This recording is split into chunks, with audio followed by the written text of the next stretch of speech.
우리가 믿는 도리를 굳게 잡을지어다. 하나님은 영이시니 예배하는 자가 영과 진리로 예배할지니라. 아멘. 하나님 아버지, 이 시간 우리에게 하나님의 거룩의 빛을 가득히 비추어 주옵소서. 부족하지만 한없이 약한 우리이지만 우리 하나님의 강하시고 능하신 손길이 우리들 모두에게 덧입혀 주셔서 온전한 예배자로 설 수 있는, 담대함으로 하나님의 보좌 앞으로 나아갈 수 있는 믿음의 귀한 자녀들이 되게 하옵소서. 성부, 성자, 성령께 존귀와 영광이 세세 무궁토록 있으시길 간절히 기원하옵나이다. 아멘. 다 같이 자리에 앉으셔서 주보 앞면에 나와 있는 용서를 구하는 기도를 드리시겠습니다. 주님, 회개가 생각보다 어렵습니다.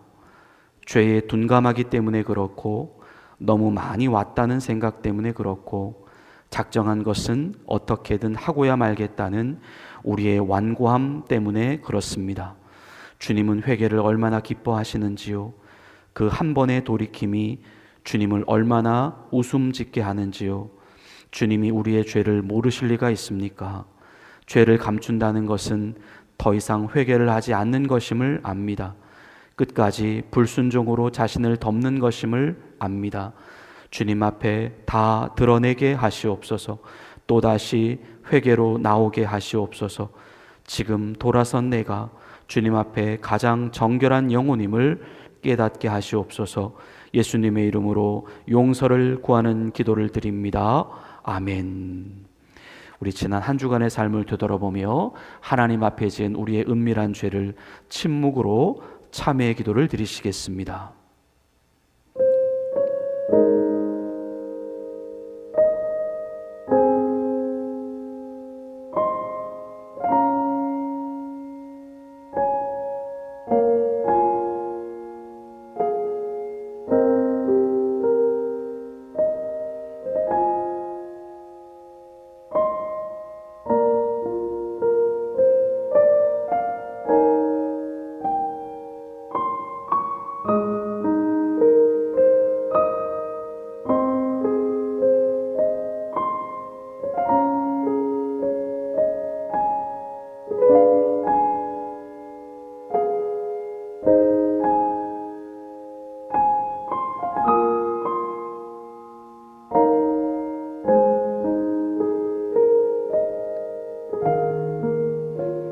너희가 전에는 어둠이더니 이제는 주 안에서 빛이라.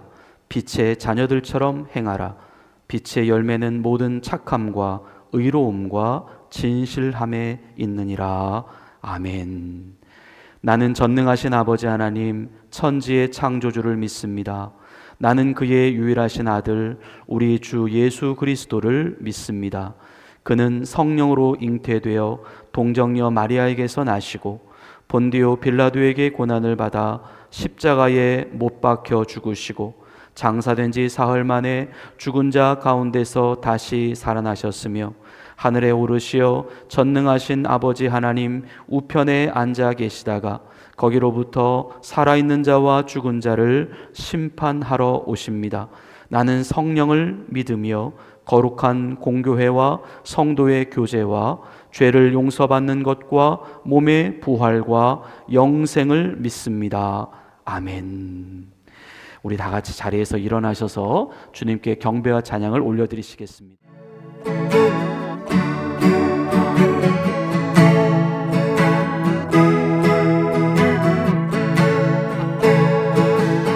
예수 열방의 소망, 예수 열방의 소망, 예수 우리의 위로자. 주는 온 땅의 영원한 소망. 예수 어둠 속의 빛, 예수 변함없는 진리. 주는 온 땅의 빛이 되시네. 우리 위해 죽으시고 다시 사신 생명의 주. 주님만이 소망이요 변함없는 반석이라 주님만이 온 세상을 비추시네. 또 죽음에서 부활하신 우리 구주 평강의 왕 주를 믿는 모든 자의 소망 되시 주를 믿네. 우리 박수 치시면서 찬양하겠습니다. 예수 열방의 소망 예수 우리의 위로자 주는 온 땅의 영원한 소망 예수 예수 어둠 속의 빛 예수 변함없는 진리 주는 온 땅의 빛이 되시네. 우리 위해 죽으시고 다시 사신 생명의 주 주님만이 소망이요 변함없는 반석이라 주님만이 온 세상을 비추시네. 또 죽음에서 부활하신 우리 구주 평강의 왕 주를 믿는 모든 자의 소망 되시 주를 믿네 주를 믿네. 우리 위해 죽으시고 다시 사신 생명의 주 주님만이 소망이요 변함없는 반석이라 주님만이 온 세상을 비추시네. 또 죽음에서 부활하신 우리 구주 평강의 왕 주를 믿는 모든 자의 소망 되시 주를 믿네. 하늘 위에 주님밖에 없습니다. 하늘 위에 주님 밖에 내가 사모할 자 이 세상에 없네. 내 맘과 힘을 믿을 수 없네.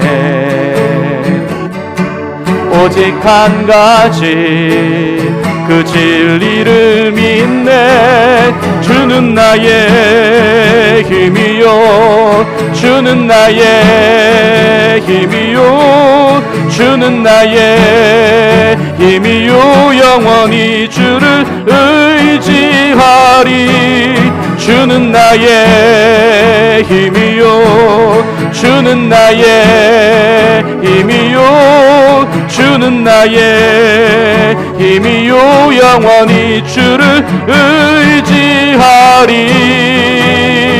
영원히 하늘 위에 주님밖에 하늘 위에 주님밖에 내가 사모할 자 이 세상에 없네. 내 맘과 힘을 믿을 수 없네.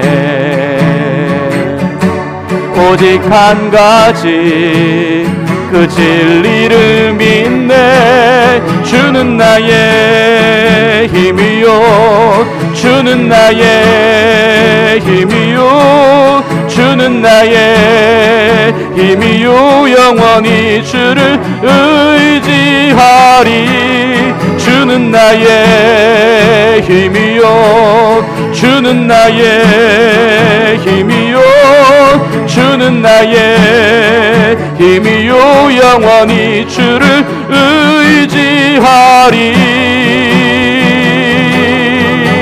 영원히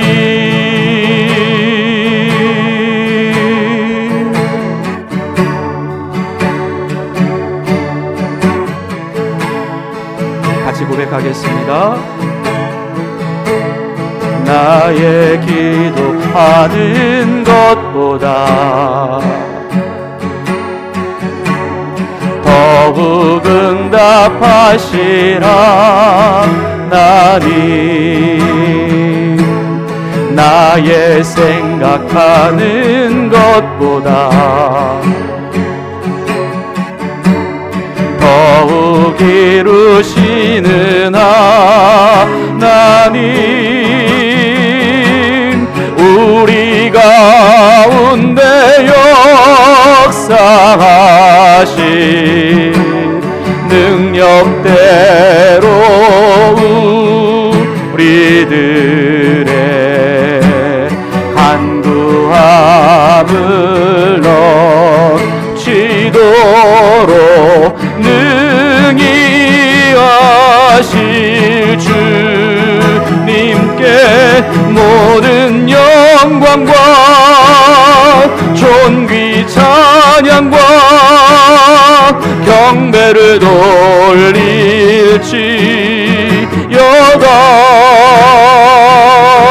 모든 영광과 존귀 찬양과 경배를 돌릴지어다.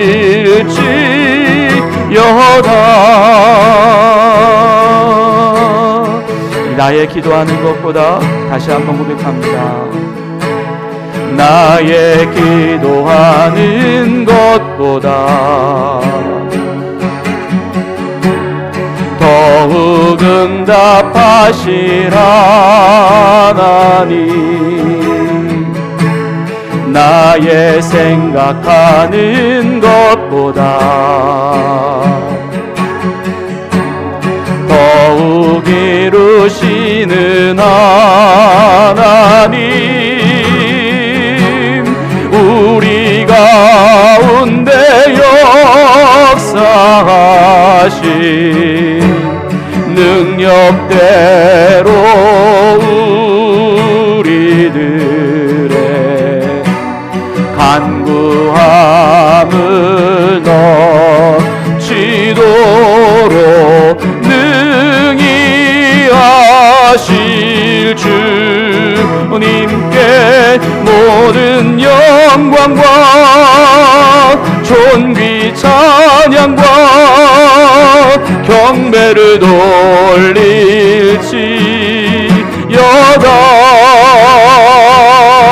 모든 영광과 존귀 찬양과 경배를 돌릴지어다.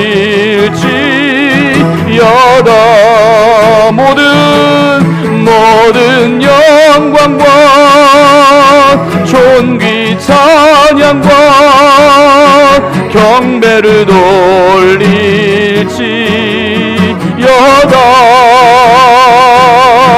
모든 영광과 존귀 찬양과 경배를 돌릴지어다.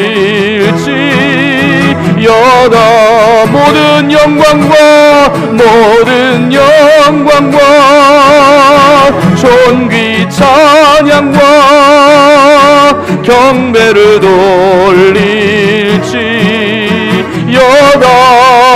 할렐루야.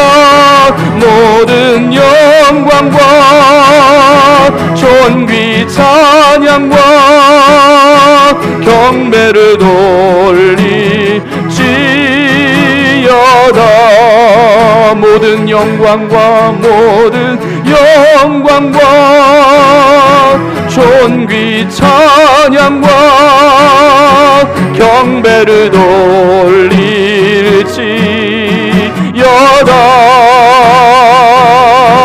모든 영광과 존귀 찬양과 경배를 돌릴지어다.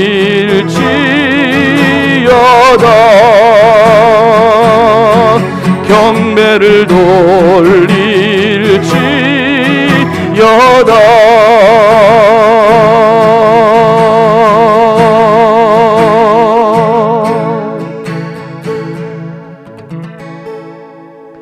아멘. 아멘. 다 같이 자리에 앉으시겠습니다. 우리 마음을 모아서 하나님께 간절히 기도드리시겠습니다. 언제나 힘과 능력과 보호와 방패가 되어주시는 하나님 아버지, 날마다 매 순간마다 하나님이 베풀어 주시는 은혜를 경험하며 살게 하시니 감사합니다. 우리는 완전하신 주님의 손 아래에 있습니다. 무슨 일을 만나든지 두려워하지 말고 놀라지 말고 당황해하지 않아도 되는 안전한 주님의 피난처가 있습니다. 우리가 가진 믿음은 절대자 하나님을 믿는 영적인 담대함입니다.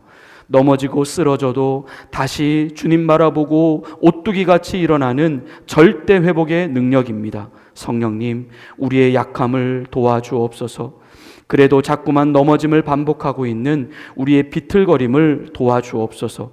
진리로 무장하게 하시고 진리로 자유하게 하시옵소서. 우리에게 필요한 모든 영적인, 정신적인, 육체적인 필요들을 주님 가득히 채워 주시옵소서. 우리의 삶의 자리가 때로 피곤해지고 곤고해질 때가 있습니다. 무기력해지고 자신감이 사라지고 의욕과 의지가 무너질 때가 있습니다. 주님은 그것들을 결코 허락하지 않으셨습니다. 주님, 말씀으로 이기게 하옵소서. 회개로 이기게 하옵소서. 성령님의 강권적인 역사로 승리하게 하옵소서. 우리 성도들을 주님 언제나 하나님의 안전지대에 두시사 하나님의 자녀로서의 그 넉넉함과 그 풍성함과 그 여유로움을 마음껏 드러내게 하시옵소서. 예배와 교회를 위해 기도합니다. 이곳에서 드려지는 예배가 지금보다 더 거룩해지고 순결해지기를 원합니다. 우리 안에 들어와 있는 모든 우상의 마음들을 제거해 주시고 교만의 마음들을 물리쳐 주시고 하나님께서 주인인 자리에 세상 그 헛된 것들을 허용치 않게 하옵소서. 예배를 사모하는 자들이 하나님의 큰 은혜를 경험하는 복된 자리가 되게 하시고 기도와 찬양이 영으로 충만해지게 하시고 말씀의 영감이 갑절로 더해지는 신령한 예배 되게 하옵소서. 주님의 몸된 교회를 더욱더 든든히 세워나가 주시기를 원합니다. 하나님을 제일로 사랑하는 교회가 되게 하시고 이 켈로나 땅에 구원받는 자들이 날마다 더해져가는 생명수 넘치는 교회로 성장해 가게 하옵소서.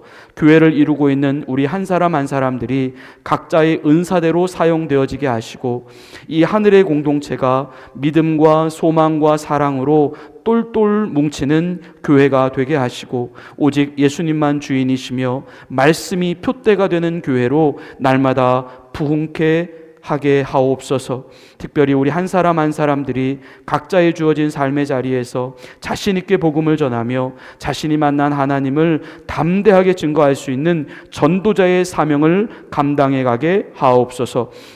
이 시간 아픈 성도들을 위해 기도합니다. 아픈 성도의 가족들을 위해서 기도합니다. 몸이 아픈 자들에게 치유의 광선을 비추어 주시고 마음이 아픈 자들에게 위로의 광선을 비추어 주시고 영혼이 아픈 자들에게 말씀의 광선을 비추어 주셔서 하나님의 부족함 없는 자녀로 든든히 일어날 수 있도록 성령님 역사하여 주시옵소서. 우리의 조국 대한민국을 위해서도 기도합니다. 이번 산불로 인하여 막대한 살림의 피해가 있었고 수많은 이재민들과 심지어 목숨까지도 잃어버리는 안타까운 일들이 있었습니다. 주님, 힘든 시간을 보내고 있습니다. 사랑하는 사람을 먼저 떠내보내고 눈물로 지새우는 자들이 있습니다. 저들에게 영원히 사라지지 않는 예수님의 소망을 허락해 주시고 다시금 의연하게 삶의 자리로 돌아올 수 있는 용기와 굳건함을 허락해 주옵소서. 주님, 다시는 이와 같은 재난이 또 발생하지 않도록 대한민국을 안전하게 지켜 보호하여 주옵소서. 오늘 주님의 귀한 말씀을 듣습니다. 성령님, 말씀을 사모하게 하시고 주님을 갈망하게 하옵소서. 우리 영혼에 울려 퍼지는 말씀이 되게 하시고 부족한 자의 입술이지만 주님 주장해 주셔서 하나님이 기뻐하시고 온전하신 뜻을 바르고 분명하게 선포할 수 있도록 주님 도와 주시옵소서. 예배의 모든 순서를 주님께 의탁드리며 우리를 구원하신 예수 그리스도의 이름으로 간절히 기도를 드립니다. 아멘.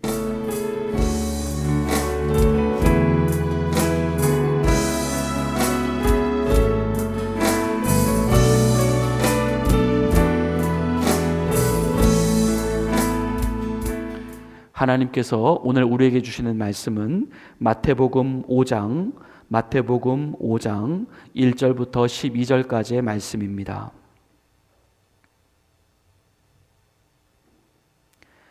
우리가 가지고 있는 성서 신약 5면에 있습니다. 하나님의 말씀을 봉독해 올리겠습니다. 예수께서 무리를 보시고 산에 올라가 앉으시니 제자들이 나아온지라. 입을 열어 가르쳐 이르시되 심령이 가난한 자는 복이 있나니 천국이 그들의 것이며 애통하는 자는 복이 있나니 그들이 위로를 받을 것이며 온유한 자는 복이 있나니 그들이 땅을 기업으로 받을 것이며 의에 줄이고 목마른 자는 복이 있나니 그들이 배부를 것이며 긍휼히 여기는 자는 복이 있나니 그들이 긍휼히 여김을 받을 것이며 마음이 청결한 자는 복이 있나니 그들이 하나님을 볼 것이며 화평하게 하는 자는 복이 있나니 그들이 하나님의 아들이라 일컬음을 받을 것이며 의를 위하여 박해를 받은 자는 복이 있나니 천국이 그들의 것임이라. 나로 말미암아 너희를 욕하고 박해하고 거짓으로 너희를 거슬러 모든 악한 말을 할 때에는 너희에게 복이 있나니 기뻐하고 즐거워하라. 하늘에서 너희의 상이 큼이라. 너희 전에 있던 선지자들도 이같이 박해하였느니라. 아멘. 하나님께서 오늘 이 말씀을 통하여 우리 모두에게 은혜 주시기를 원합니다. 요즘 넷플릭스에서 소개되어지고 있는 그 폭삭 소가수다라고 하는 그 한국 드라마가 있습니다. 많은 사람들에게 유행되고 있는 유명한 드라마인 것 같습니다.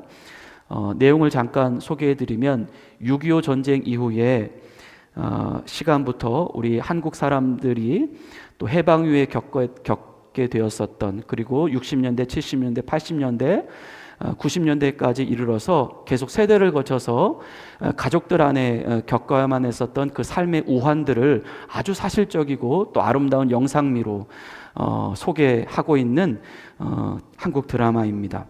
근데 그 드라마에 보면 일관성 있게 또 계속해서 또 가끔씩 툭툭 내뱉어지는 대사 한마디가 있는데요. 그것은 그저 살면 사라져라고 하는 대사입니다. 살면 사라져, 살면 사라져. 어쩌면 이렇게 우리가 지금 계속해서 이 삶이라고 하는 것을 하루하루 반복해 살고 있다라고 하는 것, 어쩌면 이 자체가 참 기적일 수 있겠다, 하나님의 특별한 은혜일 수 있겠다라고 하는 마음이 듭니다. 어떻게 지금까지 이 선물과 같은 인생을 우리는 계속해서 살아왔을까?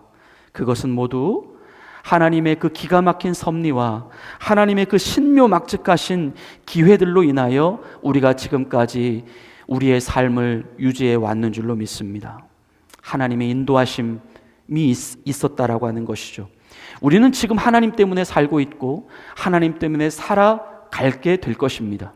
우리의 삶의 주인은 그래서 하나님이다라고 우리는 고백드릴 수가 있는 것입니다. 우리의 미래를 우리가 알지 못해도, 우리 앞에 어떠한 일이 펼쳐질지 우리가 알지 못해도 나를 살게 하시는 하나님이 나를 붙잡고 계시기 때문에 우리는 그 또한 두려워하지 아니하고 계속해서 앞을 향하여 전진해 갈 수 있다라고 하는 것이죠. 오늘 우리가 봉독한 성경 말씀은 예수님께서 당시에 산에 올라가서 하나님의 말씀을 전하시고 가르쳤다고 해서 오늘 우리가 읽은 이 본문의 말씀은 산상수훈이다, 산에서 전한 하나님의 말씀이다 라고 하는 제목을 가지고 있습니다. 뿐만 아니라 과거 이스라엘 백성들이 이스라엘 백성들의 지도자였던 모세가 하나님의 말씀인 십계명을 받기 위하여 호렙산이라고 하는 산으로 올라가서 말씀을 받았을 그때를 우리가 회상을 해보면서 지금 예수님께서 산에 올라가서 하나님의 말씀을 사람들에게 전해지고 있는 이 모습, 그래서 여기에 나오는 이 산을 신약의 신의 산이다 라고도 불리우고 있습니다. 우리 같이 본문 1절의 말씀을 다시 한번 읽어보시겠습니다. 예수께서 무리를 보시고 산에 올라가 앉으시니 제자들이 나온지라. 분명 예전에 모세가 하나님의 말씀을 받기 위해 산에 올라갔을 때에는 이스라엘 백성들이 이 하나님의 음성을 들으면 너무나도 두렵고 무섭기 때문에 모세만 올라가십시오, 우리는 밑에 있겠습니다 라고 얘기했지만, 이때 예수님 당시에 제자들은 예수님과 똑같이 함께 말씀을 듣기 위해 산으로 올라갔다는 것이죠. 오늘 우리도 예배의 시온산에 나와 있습니다. 말씀의 시온산에 나와 있습니다. 우리 예수님께서 우리에게도 동일하게 하나님의 말씀을 말씀하여 주실 줄로 믿습니다. 우리 본문 2절의 말씀을 보십시다. 입을 열어 가르쳐 이르시되, 우리 주님께서 입을 여신다는 것이죠. 그리고 그 주님이 하나님의 말씀을 우리가 잘 이해할 수 있도록 가르쳐 주신다라고 하는 것이죠. 오늘 이 은혜가 우리들 모두에게 임하실 수 있기를 기도합니다. 오늘 주님이 우리에게 입을 열어 가르쳐 주시는 이 말씀의 내용은 과연 이 땅에서 하나님의 백성들인 우리가, 천국 백성들인 우리가 어떻게 그 천국 백성으로서의 삶을 살아갈 수 있겠는가라고 하는 8가지 복에 대하여 말씀하고 있는 본문입니다. 우리가 첫 번째로 우리가 살펴볼 말씀은 본문 3절의 말씀입니다. 심령이 가난한 자는 복이 있나니 천국이 그들의 것이며. 첫 번째 천국 백성으로 사는 법, 그것은 먼저 심령이 가난한 사람이 되어야 한다라고 말씀합니다. 복이 있는데 그 복이 어떤 복이냐? 그것은 천국을 소유하게 되는 복인데 그것은 심령이 가난한 자들이 얻게 되는 복이다라는 말씀입니다. 그렇다면 이 심령이 가난하다라고 하는 의미가 무엇일까? 심령이 가난하다라고 하는 의미는 단지 이 사람의 마음 안에 어떤 용기나 어떤 믿을 어떤 그런 어떤 자신의 의지할 그 마음둠이 없어지거나 또는 물질이 궁핍하거나 가난해지는 어떤 그런 의미를 말하는 것이 아니라 지금 내가 처한 이 영적인 상태가 하나님 앞에서 하나님께 대한 갈급함, 하나님께 대한 목마름, 그래서 그 가난한 자가 그 가난을 채우기 위하여 목말라 하듯이 하나님을 향하여 목말라고 있는 그 영혼의 상태, 바로 그것이 심령이 가난한 자다라고 하는 의미입니다. 이런 심령이 가난한 자라고 고백하는 자들은 늘 자신의 무가치함과 늘 자신의 쓸모없음을 늘 인정하며 살아갑니다. 나라고 하는 이 존재가 주님을 떠나서는 도저히 아무것도 할 수 없는 철저히 무능력한 존재임을 인정하며 살아갑니다. 하나님, 저는 하나님 없이는 정말 아무 쓸모도 없는 사람입니다. 아무리 세상에 좋은 것들로 가져다 채워놓는다 하더라도 제 영혼이 하나님으로만 채워지지 않으면 저는 그 자체로 살아있지만 그냥 죽어있는 존재입니다. 예수님은 그렇게 고백하는 자들, 그러한 마음을 가지고 살아가는 자들이 진정 복이 있다라고 말씀하시며 천국이 바로 그런 자의 것이다라고 말씀합니다. 이것은 바로 천국은 주님을 그렇게 목말라 하고 있는 그 마음의 상태, 주님을 향하여 갈급해하고 있는 상태, 주님을 보고 싶어하고 주님을 필요로 하고 있고 주님을 향하여 정말 마음을 애타게 기다리고 있는 그 마음의 상태, 그 상태가 곧 천국이다라고 하는 것을 말씀하시는 것입니다. 천국이라고 하는 것은 어떤 저 멀리 있거나 또는 외부에서 어떤 형태적인 것으로 우리에게 다가올 것을 기대해서는 안 된다라고 하는 것이죠. 진정한 천국을 우리 주님이 가르쳐주고 있습니다. 실제로 너희 안에 너희가 나를 얼마나 사모하고 있느냐, 실제로 너희 안에 얼마나 나를 필요로 하고 있고 얼마나 나에 대하여 결핍함과 목마름을 느끼고 있는가, 바로 그것이 천국이다.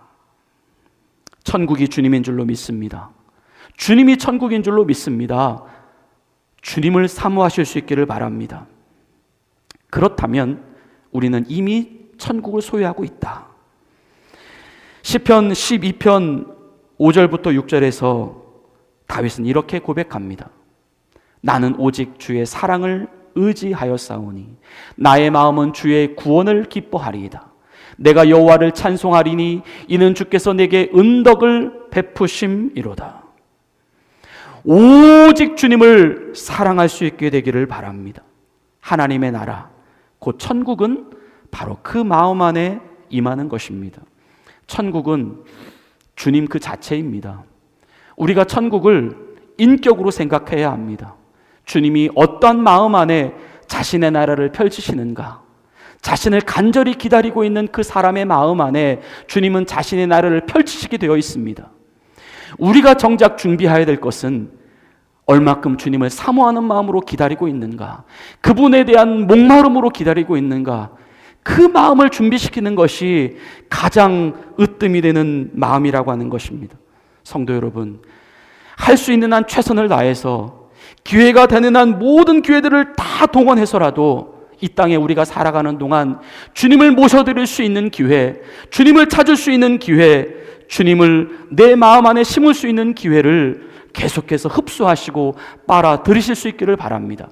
그래서 베드로전서 2장 2절부터 3절에서 사도 베드로는 이렇게 말씀합니다. 갓난 아기들 같이 순전하고 신령한 젖을 사모하라. 이는 그로 말미암아 너희로 구원에 이르도록 자라게 하려 함이라. 너희가 주의 인자하심을 맛보았으면 그리하라. 우리는 주님의 사랑을 믿고 있습니다. 그 사랑이신 주님을 섬기고 있고 그 주님이신 하나님이신 그분과 우리는 동행하고 있습니다. 우리가 그 주님을 보고 싶어 해야 하지 않겠습니까? 우리가 그토록 주님을 찾는다면 주님이 가만히 계실 분이 아니십니다. 주님은 어떻게 해서든지 그 갈급한 마음 안에 찾아오시고 우리가 주님을 갈망하는 만큼 주님 우리에게 더 가까이 다가오십니다. 이것이 천국입니다. 이 천국을 소유할 수 있게 되시기를 바랍니다. 두 번째, 주님은 애통하는 자가 되어야 한다. 애통하는 자로 살아야 한다. 그것이 바로 복이다 말씀하십니다. 본문 4절의 말씀입니다. 애통하는 자는 복이 있나니 그들이 위로를 받을 것이며, 하나님께서 우리에게 진정 위로를 주고 싶어 하십니다. 그들은 바로 애통하는 자들이다. 여기서 애통한다라고 하는 의미는 헬라어로 펜둔테스라고 하는 단어를 사용합니다. 이 펜둔테스라고 하는 이 애통이라고 번역된 단어는 어떤 사람이 죽은 사람에 대한 애도의 마음을 갖거나 또는 타인의 그 죄에 대한 결과를 탄식하고 아파하고 있는 그 상태를 묘사할 때 사용되고 있는 단어입니다. 하지만 지금 이 예수님께서 표현하고 계시는 이 애통이라고 하는 단어는 인간이 단지 어떤 단순한 그들의 슬픔, 어떤 단순한 그들의 눈물 흘림, 그들의 통곡, 그들의 슬퍼함, 애도를 의미하는 것이 아니라 철저한 영적인 애통이라고 하는 것입니다. 이 영적인 애통이라고 하는 것은 바로 하나님과 인간들 사이를 갈라놓는 불의에 대한 애통입니다. 자신 안에서 날마다 계속되고 있는 이 자기의로 인해 고통받으며 살아가고 있는 그 죄에 대한 애통입니다. 자꾸만 오늘날 사람들이 하나님의 사랑을 거절하고 그분의 의를 여전히 외면하고 있는 어떤 인간들의 그 외골수적인 고집과 그로 인한 심령의 메말라짐, 심령의 썩어감, 심령의 죽어감에 대한 애통입니다. 하나님 아버지, 이 한낱 보잘것없는 이 나의 의가 하나님과 나 사이를 갈라놓고 말았습니다.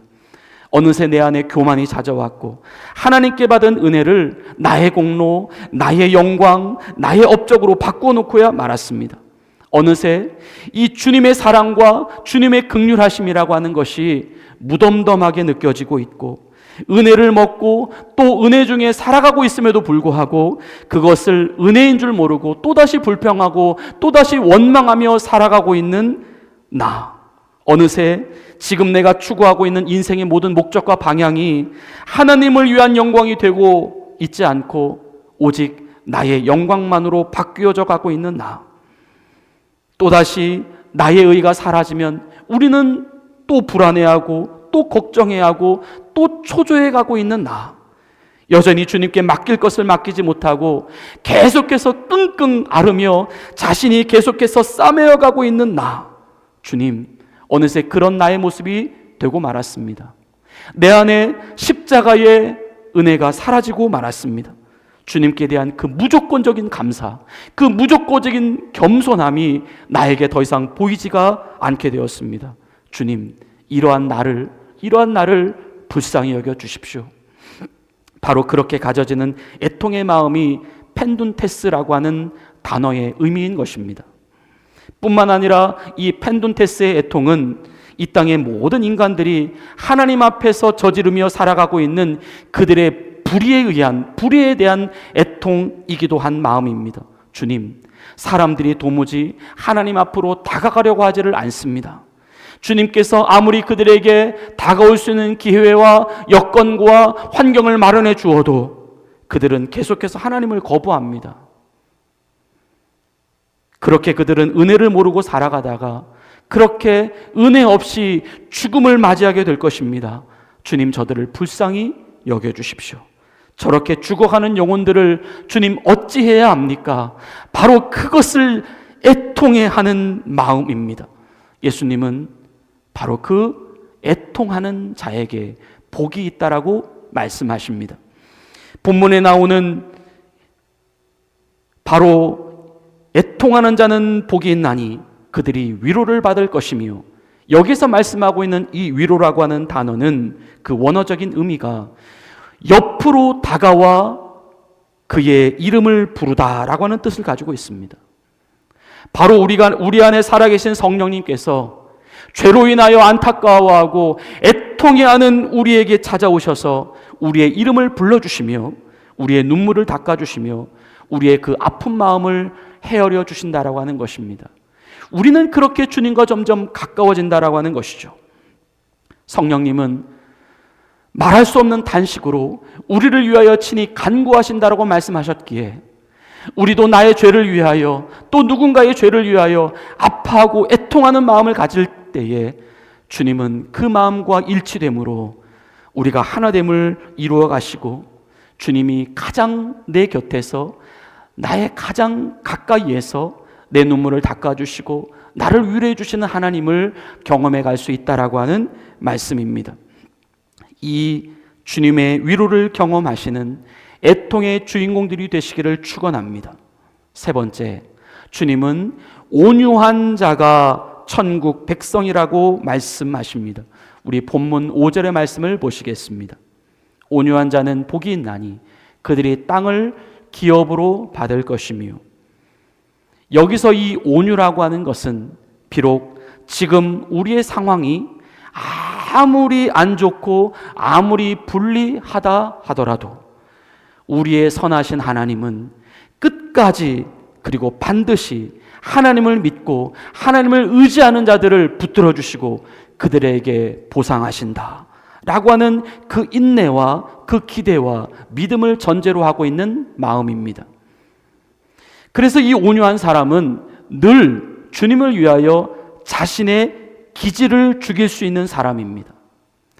사랑할 수 없는 상황에서 사랑을 선택해 보려고 하는 사람이며, 인내할 수 없는 상황에서 인내를 선택하려고 하는 사람입니다. 분노가 나고 화가 치밀어 오는 그 순간일지라도 주님을 생각해서 자신의 분노를 잠재우려고 하는 사람입니다. 그래서 이러한 사람은 겉은 부드럽지만 속은 너무나도 강한 사람입니다. 그래서 종교개혁가 칼빈은 온유한 사람에 대하여 그 온유의 마음을 이렇게 정의합니다. 온유란 부드러운 마음으로 살며 노하기를 더디하고 절제할 수 있는 덕성이다. 우리가 잘 알고 있는 철학자 아리스토텔레스도 온유란 사람들 안에 자연적으로 발생하는 이유 있는 경로에 대해서 그것을 관용으로 바꾸어내는 덕성이다 라고 말씀합니다. 예수님은 이 온유를 가진 자가 복이 있다라고 말씀하십니다. 그리고 그 복은 그들이 땅을 기업으로 받게 되는 복이다 말씀하십니다. 여기서 말씀하고 있는 이 땅이라고 하는 개념은 예수님께서 어떤 상징적으로 또는 은유적으로 표현한 개념이 아님을 알아야 합니다. 이 땅은 말 그대로 우리의 눈으로 보여지고 손으로 만져지는 구체적이고 너무나도 실제적인 땅을 의미합니다. 뿐만 아니라 이 땅은 우리가 이 눈에 보이는 이 땅의 현실 속에서 가져지게 되는 이 땅뿐만 아니라 장차 성도가 들어가게 될 새하늘과 새 땅, 곧 새 예루살렘에서의 땅이라고 하는 사실도 우리는 기억해야 합니다. 그 땅은 실제인 공간과 형체를 가지고 있습니다. 예수님께서 말씀하시는 이 땅이라고 하는 단어, 이 땅이라고 하는 단어는 헬라어로 게라고 하는 단어를 사용합니다. 이 게라고 하는 단어가 신약 마태복음에 보면 45번이 사용되어지고 있습니다.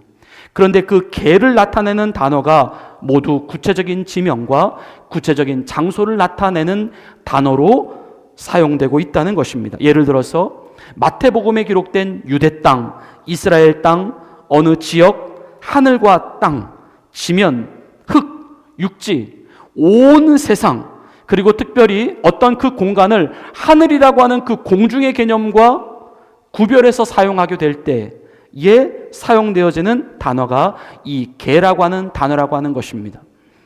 그래서 이 땅은, 이 주님이 약속하고 계시는 이 땅에 대한 약속은 우리에게 주시려고 하시는 그분의 매우 구체적이고 매우 실제적인 보상이라고 하는 사실을 기억하시기 바랍니다.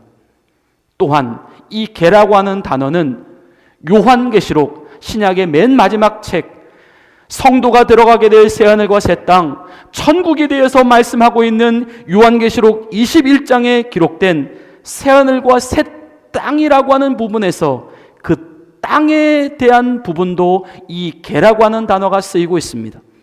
곧 성도인 우리가 장차 들어가게 될 이 하늘나라에서의 땅도 역시 우리에게 실제로 만져지고 우리가 실제로 거주하게 될 매우 구체적이고 매우 공간적인 땅의 개념을 가리킨다고 하는 것입니다.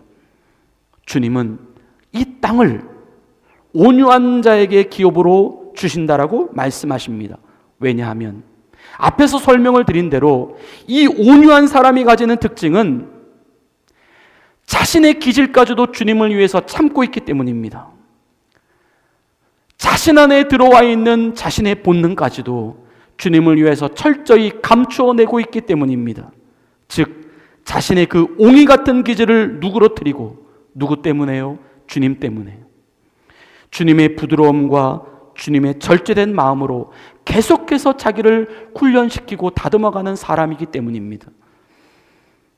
하지만 이 온유한 자가 가지고 있는 또 다른 특징 하나는 그 자신의 통제된 그 부드러움이라고 하는 것이 한편으로 하나님의 정의, 하나님의 권위, 하나님의 영광이라고 하는 그 아래에 들어가게 되었을 때에는 오히려 그 부드러움을 내려놓고 오히려 더 철저하게, 더 강하게, 더 단호한 모습으로 자신을 변모시킬 수 있는 사람의 모습이기도 한 성정입니다.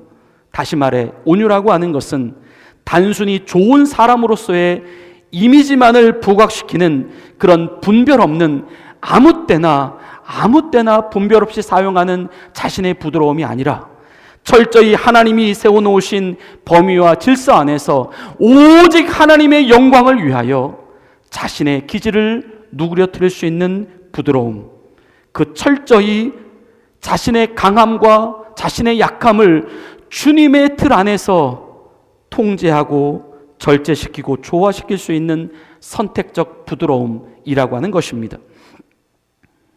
이러한 온유의 사람은 장차 자신이 소유하게 될 기업을 자신이 주도해서 얻는 것이 아니라 늘 하나님의 주도로 얻어내는 사람이라고 하는 고백을 가지고 있습니다. 그래서 그들은 언제나 자신들이 늘 하나님께 고용이 된 사람들로 생각합니다. 그곳이 교회이든, 그곳이 가정이든, 자녀이든, 사업이든, 학업이든, 직장이든, 재물이든 그들에게는 내 교회, 내 가정, 내 자녀, 내 직장, 내 학교, 내 사업, 내 재물, 그런 말이 없습니다. 그들은 언제나 하나님께로 받는 사람들이기 때문에 늘 주의 교회, 주의 가정, 주의 자녀, 주의 사업, 주의 학업, 주의 재물이라고 하는 말을 고백합니다.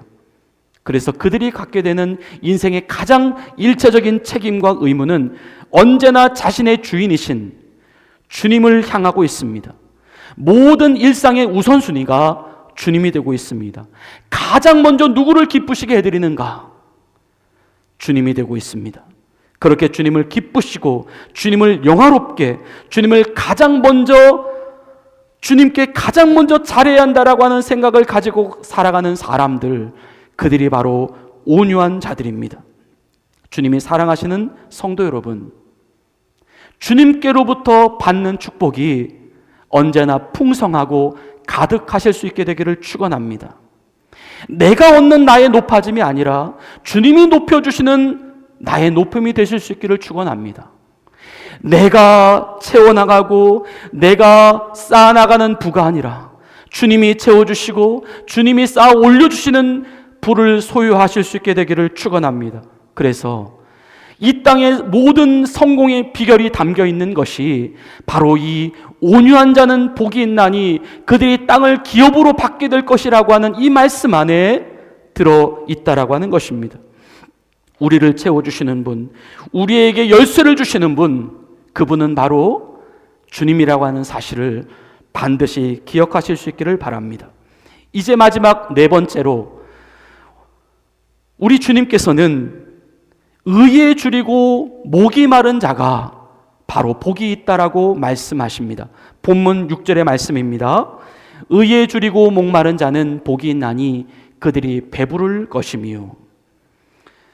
먼저 이 네 번째로 예수님께서 말씀하고 계시는 이 의에 줄이고 목 마른 자다라고 하는 의미는 지금까지 앞에서 말씀을 드렸던 그 의라고 하는 개념과 조금은 차이가 있을 수 있습니다.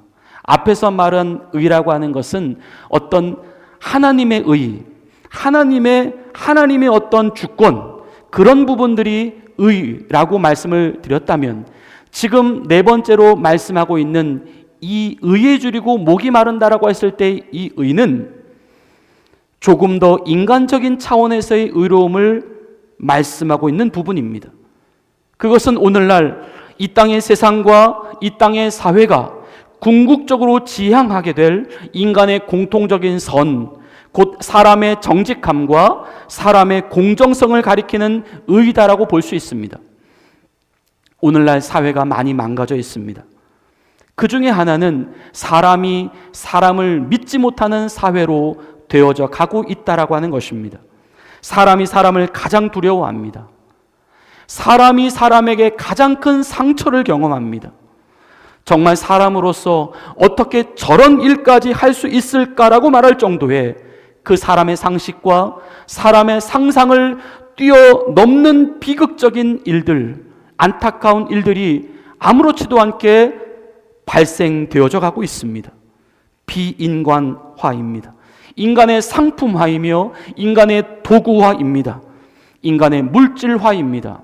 아무리 인간 존중, 사람들이 존경을 받고 사람이 먼저다라고 사회는 늘 슬로건을 내어서 사람들에 대한 강조를 더욱더 하고 있지만, 오히려 사람에 대한 가치는, 사람에 대한 존중은, 사람에 대한 진실성은 계속해서 줄어들어 가고만 있다라고 하는 것이죠. 물론 옛날에도 그랬습니다. 하지만 지금은 대부분의 사람들이 디지털로 움직이고 있습니다. 컴퓨터와 스마트폰으로 소통하고 있습니다. 사람들은 자신을 노출시키지 않습니다. 마치 투명인간처럼 온갖 책임지지 않는 일들을 디지털 세계에 감춰놓고 서슴없이 자행해가고 있습니다. 양심의 거리낌이 하나님께서 인간을 창조하실 때 넣어주셨던 하나님 인간의 그 본연의 의가 점점 사라져가고 있다라고 하는 것입니다. 사람의 양심이 마비되어져 가고 있습니다. 그동안 사람들 안에 축적되어 왔었던 인간의 그 공동의 선이 총체적으로 무너지고 있습니다. 윤리라고 하는 것, 그 인간의 도리라고 하는 것도요, 이제는 자율적인 선택이 되어져 가고 있습니다. 각자의 취향이다, 각자의 기호로 존중받아야 할 어떤 세대적 성향으로 전락해져 가고 있다는 것입니다. 이러한 시대에 예수님은 의에 줄이고 목마른 자가 필요하다라고 말씀하십니다. 주님, 자꾸만 무너져 가고 있는 이 인간 상실의 시대에 어찌해야 합니까? 어느 정도까지 내가 윤리와 도덕을 진실을 지켜가야 합니까? 어떻게 사는 것이 이 시대에 과연 하나님의 백성으로서 올바르게 살아가는 방법입니까? 주님, 의가 무너지고 있습니다. 의가 바닥나고 있습니다. 나 한 사람만 착하게 살고 나 혼자만 진실하게 살아간다 해도 아무도 사람들이 알아주지 않습니다. 나만 손해보는 것 같고 나만 도태되는 것 같습니다. 주님, 어떻게 해야 합니까? 어떻게 살아야 합니까? 어떻게 우리의 올바름을 지켜가야 합니까? 의에 줄이고 의에 목마른 사람들은 이 시대 속에서 이 의에 대한 고민과 이 의에 대한 번민을 결코 포기하지 않는 사람입니다. 계속해서 끝까지 주님의 뜻을 구하며 자신의 행동을 돌아보며 그래도 계속해서 하나님이 옳다라고 하시는 자신의 의를 묵묵히 지켜가는 사람입니다. 주님은 그러한 자들에게 이런 약속을 하신다는 것이죠. 그들은 배부르게 될 것이다. 배부르게 될 것이다. 주님은 어떤 배부름을 말씀하시는 것일까요? 복음성가에 이런 가사가 있습니다. 사람을 보며 세상을 볼 때 만족함이 없었네. 나의 하나님 그분을 뵐 때 만족함이 있었네. 오직 이 세상에서 나 혼자만이라도 지켜가는 의로움이라 할지라도 주님은 그 혼자서 지켜가고 있는 우리의 의로움, 그 의로운 길에서 우리를 결코 외롭게 방치해두지 않으실 것이다라는 약속입니다. 여기서 이 배부르다라고 하는 단어는 헬라어로 그 의미가 푸른 잔디라고 하는 뜻을 가지고 있습니다. 푸른 잔디라고 하는 의미는 첫째, 우리가 평안히 누워서 쉴 수 있고 그 어떤 외부적 위험이나 공격으로부터 보호와 안전을 보장받을 수 있는 그 영혼의 안전지대를 의미합니다. 둘째는 이 푸른 잔디는 배고픈 가축들을 먹이고 그들을 살찌우는 영양가 많은 그 풍성한 풀밭을 의미합니다. 이에 대하여 시편 12편 5절에서 다윗은 이런 고백을 하고 있습니다. 여호와의 말씀에 가련한 자들의 눌림과 궁핍한 자들의 탄식으로 말미암아 내가 이제 일어나 그를 그가 원하는 안전한 지대에 두리라 하시도다. 주님이 사랑하시는 성도 여러분, 이 안전한 지대, 주님이 약속하시는 이 안전지대에 날마다 머물러 살아가시게 되시기를 축복합니다. 하나님이 원하시는 의로움을 따라가십시다. 시대를 따라가지 말고 말씀을 따라가십시다. 이 땅을 통치하시는 분은 하나님이십니다. 의의 나라는 주님의 나라이기에 반드시 오게 되어 있습니다. 우리 하나님이 살아계시니 하나님의 공의도 결코 무너지지 않습니다. 주님께서 의인들을 높이실 때가 있습니다. 악인들에게는 심판으로 갚으실 것입니다. 말씀을 마무리합니다. 심령이 가난한 자는 복이 있나니 그들이 천국이 그들의 것이며 주님 없이는 아무것도 할 수 없는 자신을 인정하는 자들입니다. 주님을 날마다 추구해가는 인생입니다. 그들은 그 삶 자체가 천국입니다. 애통하는 자는 복이 있나니 그들이 위로를 받을 것이며 애통하는 자, 그들은 자신의 죄와 또 타인의 죄를 위하여 애통하고 안타까워하는 심정으로 주님께 중보하는 자들입니다. 성령님은 그들 곁에서 그들을 부르시며 그들을 위로하실 것이다라고 말씀하십니다. 온유한 자는 복이 있나니 그들이 땅을 기업으로 받을 것이며 온유한 자는 주님을 위하여 자신의 원함을 내려놓는 자들입니다. 자신의 기질을 포기하는 자들입니다. 자신의 강함을 주님의 부드러움 뒤에 감추어내는 사람입니다. 하나님은 이들에게 이 세상에서의 땅뿐만 아니라 장차 성도가 들어가게 될 새하늘과 새 땅, 천국에서의 땅도 반드시 주실 것이다라고 약속합니다. 마지막으로 의에 주르고 목마른 자는 복이 있나니 그들이 배부를 것이며 그들은 비록 오늘날 인간의 윤리와 인간의 도덕이 너무나도 무너져가고 있는 이때에 끝까지 하나님 앞에서 자신의 선함과 자신의 의로움을 포기해가지 않는 인생입니다. 하나님은 그들의 영혼을 푸른 잔디로 인도해 주실 것입니다. 오늘은 우리가 8가지 복 가운데에 첫 번째에서부터 네 번째까지의 복을 가지고 하나님의 말씀을 상고해 보았습니다. 다음 말씀에 이어서 우리는 그 이후의 복에 대한 말씀도 함께 나누게 될 것입니다. 주님이 사랑하시는 성도 여러분, 날마다 천국 백성으로서의 복된 길을 걸어갈 수 있게 되기를 축원합니다. 성도는 이미 복의 길에 들어와 있습니다. 주님이 말씀하신, 주님이 입을 열어 친히 산에서 가르쳐 주셨던 이 4가지 복의 말씀을 잘 기억하시고 천국 백성들의 삶이라고 하는 것이 바로 이런 삶이다라고 우리가 세상에서 마땅히 드러내 보여주시며 살아가시는 우리들 모두가 되실 수 있기를 예수님의 이름으로 간절히 축원을 드립니다.